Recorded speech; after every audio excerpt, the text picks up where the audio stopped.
गाईच कसली थंड हवा सुटली ना. पाऊस आहे थोडा थोडा.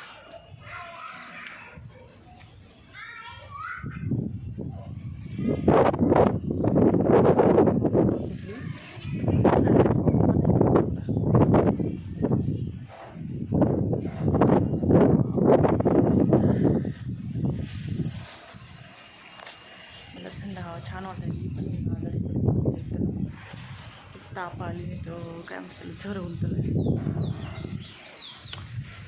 त्रास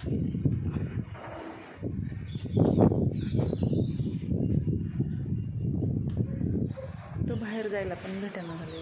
वैताग इथं कंटाळा आलं की छतावर टेरेसवर फिरते. इथे किरायावाले राहतात ते जॉबला.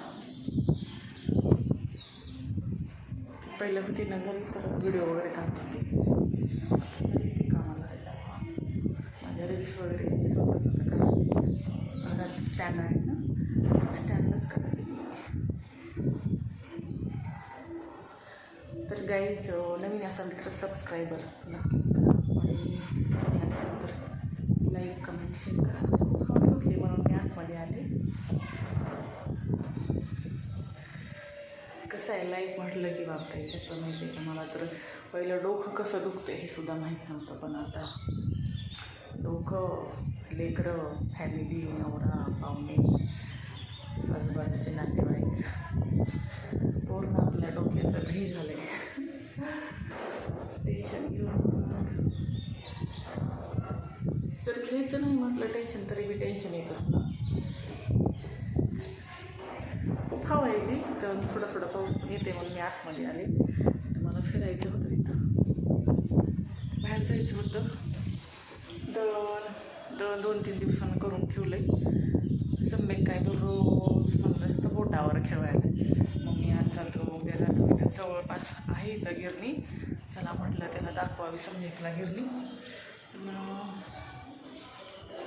त्याला काय आम्ही दोघं जाणार होतो पण तोच गेला. ठीक आहे जाऊ राहू दे मग मी, तुझी तब्येत पण खराब आहे, मीच जातो. त्याच्या मित्राला घेऊन आलता एकेसोबत गेला तो सोबत. कसं झालं आहे मित्रांनो, आता एक गोष्ट सांगते तुम्हाला. आपण आपल्या लाईफमध्ये जर एवढं संघर्ष करतो, संघर्ष पहिला बी केलेला आहे खरं तर. माझा संघर्ष तर मरेपर्यंत संपते का नाही मला माहीत नाही. एवढा कठीण दिवस हे पाहिले भूतकाळामध्ये आपण चालवत आहे. पण कसं आहे माझं कितीही मी आजारी असली आणि काय म्हणतात तब्येत खराब असली काय असली पण मला असं सोंग ढोंग करता येत नाही. मला आवड आहे ती आजारी असली काही जरी असलं तर टापटेप राहायचं, ठेवा आपल्या स्वतःला पण घराला पण असं करते. कारण दुसरं कोण नाही ना, आपणच घरामध्ये. तर मुलांना हीच म्हणजे अभ्यासाचे धडे देत राहते, सांगते की नाही रे बाबा आपल्या पाठीमागे कुणी नाही, तुम्ही व्यवस्थित अभ्यास करा, डेफे करा, शिका. पण त्या शिक्षणाचं महत्त्व काही समजणं झालं आहे माझ्या मुलांना. खूप सध्या समय खूप अवघड आहे. लहान आहे ती, उंच वगैरे दिसतं हायटीनं वगैरे उंच. त्याला कसं सांगावं तीच मला त्याचं टेन्शन आहे रे. दररोज त्याचं टेन्शन घेऊन मी फार आजारी पडायलेली, ताप वगैरे डोकं.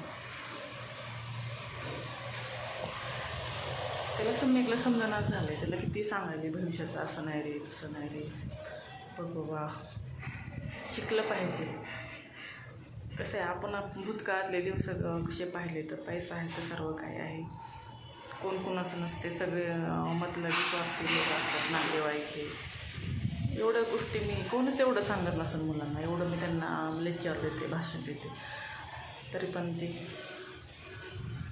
ऐकत नाही. त्याचं काय सांग सांगते बाबा नशीब आणि ती आहे. मला सगळेच बहिणीला वगैरे इकडं तिकडं सगळ्यांनाही सांगितलं तरी जाऊ दे आता, त्यांचं नशीब आणि ती तर काय करणार शेवटी नशिबाच्या पुढे. मी जीवाचा एवढा आटापिटा करून काय उपयोग आहे का.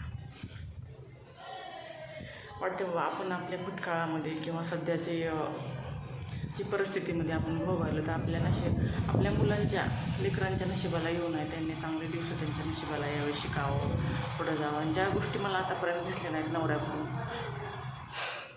गाडी बंगला ह्या गोष्टी तर माझी अपेक्षा आहे की मुलांकडून भेटाव्या, त्यांनी मिळवाव्या, म्हणून त्यांना अभ्यासाची धडे देत राहते, सांगते, पण ते काय ऐकत नाही. हो ठेव मी ठेव तिथं हॉलमध्ये. तर चला मग दररोज मी असंच आता लॉंग व्हिडिओ मी बनवणार आहे. माझा मोबाईल पण हँग पडला आहे, काय माहिती काय प्रॉब्लेम. लवकर ये रे सम्यक, लवकर ये. हे असंच आहे, आता काय सांगायचं आहे. अभ्यास करायचं म्हटलं सारखं फिरायला आहे, सारखं म्हटलं काय सांगावं. लेकराचं टेन्शन घेऊन माझी तब्येत तर फार खचून चालली आहे. काय कसं असं एवढं कोण सांगत नसतं, पण आता पुन्हा समजणं झालं आहे. आमचं वय म्हणजे लहान वय आहे आणखी मुलांचं.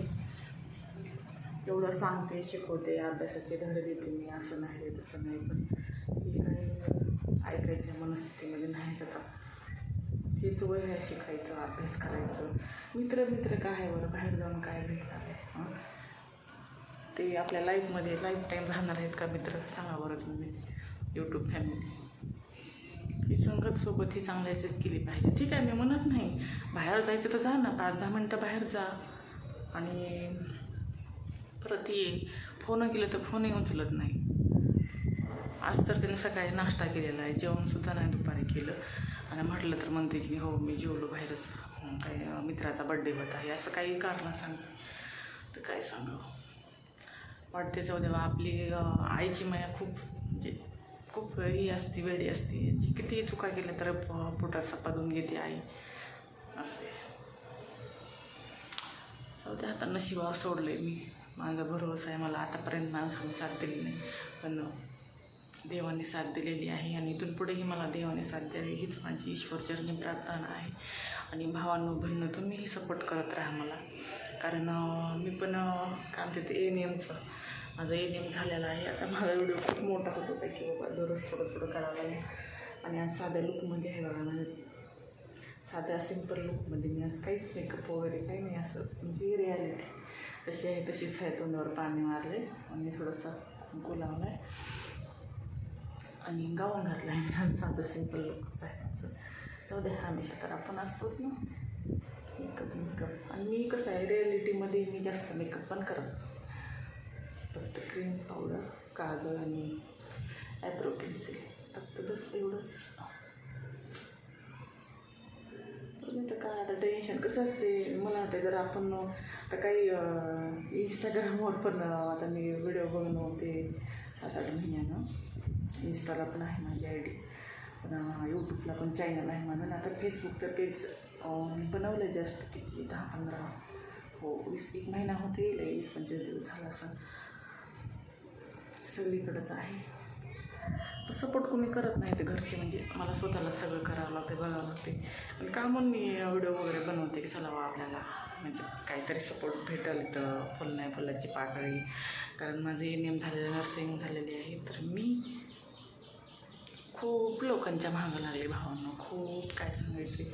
इथं भलं करणारं कोणच नाही आहे दुनियामध्ये. जेव्हा आपले माणसं गेले का, माझी आई एक्सपायर झाली का, आणि आपल्याला जे आपलं कौतुक करणारे, प्रेम करणारे, आपल्याला ॲडजस्ट करणारे माणसं जेव्हा आयुष्यातून जातात मग तेव्हाच आपल्याला समजतं की दुनियादारी हे. माझ्या तर लई म्हणजे माझं लहान वयात लग्न बी झालं, लहान वयातच सगळं म्हणजे संकट दुःख आले माझ्या नशिबात. माझ्या जीवालाच माहिती कसं आपण हँडल केलं. आणि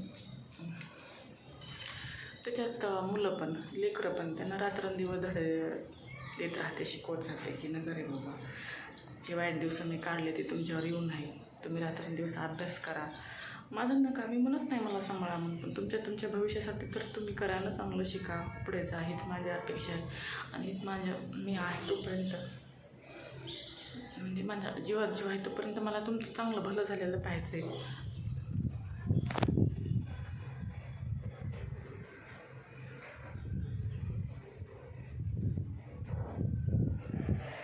काय सांगावं, ऐकत नाही लेकरं, काय सांगायचं, माझे लेकरंच ऐकत नाही. मी एवढी वेळ सगळ्या गोष्टीचा सामना करायला खूप खंबीर आहे. माझ्यात हिंमत पण नाही, कुणाला घाबरत नाही, भीत नाही ना, आपण कुणाची शर्मिंदी पण नाही. माझ्यावर एवढं दुःख संकट आलं तर मी कुणाला एक रुपया सुद्धा मागितलं नाही. मला दुःख टेन्शन फक्त माझ्या मुलांचा. ते शिकत नाहीत, ऐकत नाहीत.